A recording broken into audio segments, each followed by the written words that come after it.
ब्राह्मण पुत्री महादेवी की कथा।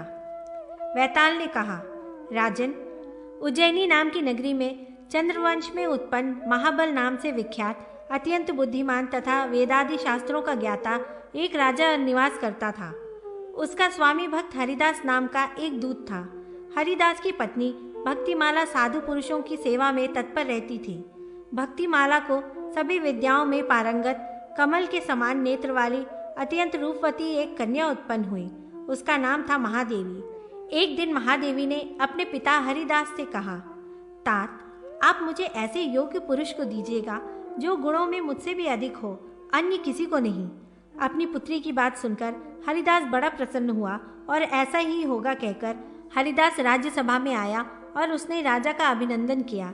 तदनंतर राजा ने कहा, हरिदास, तुम मेरे ससुर तैलंग देश के राजा हरिश्चंद्र के पास जाओ और उनका कुशल समाचार जानकर शीघ्र ही मुझे बताओ।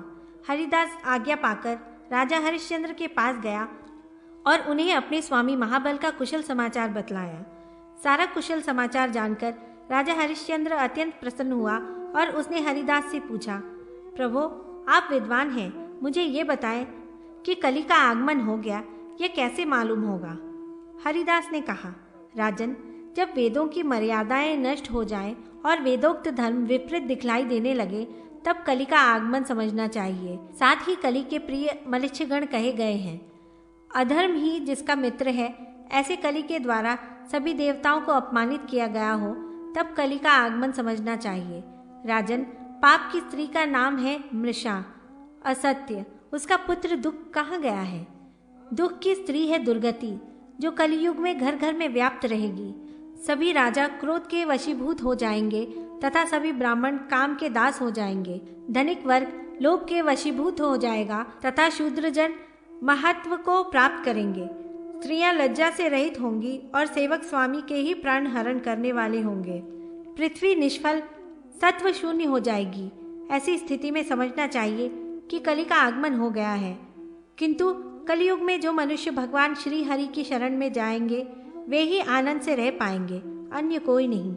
यह सुनकर राजा हरिश्चंद्र बहुत प्रसन्न हुआ और उसने उसे बहुत सी दक्षिणा देकर विदा किया तथा राजा महाबल को संपूर्ण समाचार देकर अपने महल में चला आया और वह विप्र भी अपने शिविर में आ गया।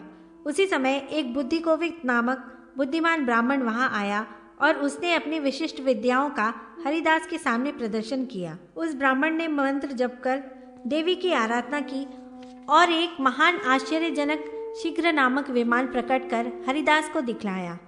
उसकी विद्याओं से मुग्ध होकर हरिदास ने उसे अपनी कन्या के योग्य समझकर उसका वरण कर लिया। हरिदास का पुत्र था मुकुंद। वह विद्या अध्ययन के लिए अपने गुरु के यहाँ गया था। जब वह अपने गुरु से विद्याओं को पढ़ चुका तो गुरु दक्षिणा के लिए प्रार्थना करने लगा। गुरु ने उससे कहा, अरे मुकुंद, सुनो, तुम गुरु दक्षिणा के रूप में अपनी बहन महादेवी मेरे दैवज्ञ पुत्र धीमान को समर्पित कर दो। ठीक है, ऐसा कहकर मुकुंद अपने घर आ गया। इधर हरिदास की पत्नी भक्तिमाला ने द्रोणी शिष्य वामन नामक एक विप्र का, जो शब्दवेदी बाण चलाने में कुशल एवं शस्त्र विद्या का ज्ञाता था, उसकी विद्या से प्रभावित होकर अपनी कन्या के लिए दक्षिणा, तांबूल आदि के द्वारा पूजित कर उसका वरण कर लिया। समय आने पर पिता, पुत्र तथा माता द्वारा वरण किए गए तीनों गुणवान ब्राह्मण महादेवी नाम वाली उस कन्या को प्राप्त करने के लिए हरिदास के यहाँ आ पहुँचे। इसी बीच एक राक्षस अपनी माया से उस कन्या महादेवी का हरण कर विंध्य पर्वत पर चला गया। यह समाचार जानकर ये तीनों कन्यार्थी दुखी होकर रोने लगे। जब उनमें से गुरुपुत्र धीमान नामक दैवज्ञ विद्वान ब्राह्मण से कन्या का पता पूछा गया तो उसने बतलाया कि वह कन्या विंध्य पर्वत पर राक्षस द्वारा हरण कर ले जाई गई है। तदनंतर उस कन्या की प्राप्ति के लिए द्वितीय बुद्धिकोविद नामक ब्राह्मण ने अपने द्वारा बनाए गए आकाशचारी विमान पर उन दोनों विप्रों को बैठाकर विंध्य पर्वत पर पहुंचा।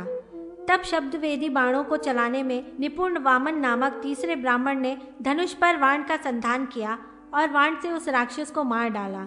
वे तीनों कन्या महादेवी को प्राप्त कर उसी विमान में बैठकर उज्जैनी में वापस लौट आए। वहां पहुंचकर तीनों ब्राह्मण अपने अपने कार्य का महत्व बताते हुए कन्या के वास्तविक अधिकारी होने के लिए परस्पर में विवाद करने लगे। यह निर्णय नहीं हो सका कि कन्या का विवाह किसके साथ हो। वैताल ने राजा विक्रम से पूछा, राजन, आप बतलाएं कि इन तीनों में विवाह का अर्थात कन्या प्राप्त करने का अधिकारी कौन है। राजा विक्रमादित्य ने कहा, जिस विद्वान गुरु के पुत्र ज्योतिषी ब्राह्मण ने कन्या का यह पता बताया कि वह राक्षस द्वारा चुराकर विंध्य पर्वत पर पहुंचाई गई है, वह ब्राह्मण कन्या के लिए पितृतुल्य है। और जिस दूसरे ब्राह्मण बुद्धि कोविद ने अपने मंत्र बल द्वारा उत्पन्न विमान से महादेवी नाम की कन्या को यहाँ पहुँचाया, वह भाई के समान है। किंतु जिस वामन नामक ब्राह्मण कुवक ने शब्दवेदी बाणों से राक्षस के साथ युद्ध कर उसे मार गिराया, वही वीर ब्राह्मण इस कन्या को प्राप्त करने का योग्य अधिकारी है।